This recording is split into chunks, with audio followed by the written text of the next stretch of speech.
1 Samuel, chapitre 31.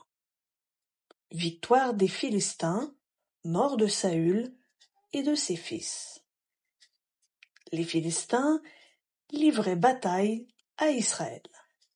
Les hommes d'Israël s'enfuirent devant les Philistins et tombèrent blessés à mort sur la montagne de Gilboa.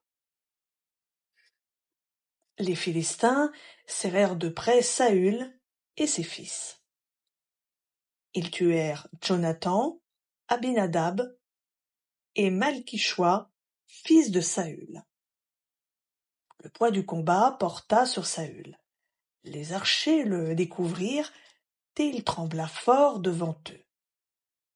Saül dit alors à celui qui portait ses armes, « Tire ton épée et transperce-moi, de peur que ces incirconcis ne viennent me transpercer et me faire subir leurs outrages. »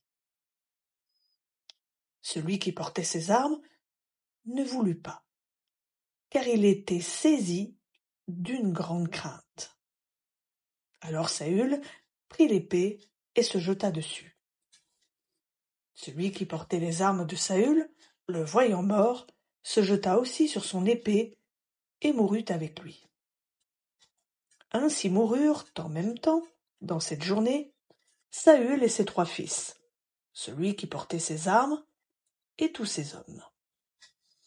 Les hommes d'Israël, qui étaient de l'autre côté de la vallée et de l'autre côté du Jourdain, virent que les hommes d'Israël s'enfuyaient et que Saül et ses fils étaient morts. Ils abandonnèrent leur ville et s'enfuirent, et les Philistins allèrent y habiter. Le lendemain, les Philistins vinrent pour dépouiller les morts, et ils découvrirent Saül et ses 3 fils qui étaient tombés sur la montagne de Gilboa.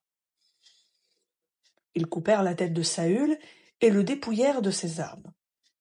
Puis ils firent annoncer ces bonnes nouvelles par tout le pays des Philistins, dans les maisons de leurs idoles et parmi le peuple. Ils mirent les armes de Saül dans la maison des Astartés, et ils accrochèrent son cadavre sur la muraille de Beth-Sham. Lorsque les habitants de Yabesh en Galaad apprirent ce que les Philistins avaient fait à Saül, tous les hommes vaillants se levèrent, et après avoir marché toute la nuit, ils prirent de la muraille de Beth-Shan le cadavre de Saül et ceux de ses fils. Puis ils revinrent à Yabesh, où ils les brûlèrent. Ils prirent leurs os et les ensevelirent sous le tamaris, à Yabesh, et ils jeûnèrent 7 jours.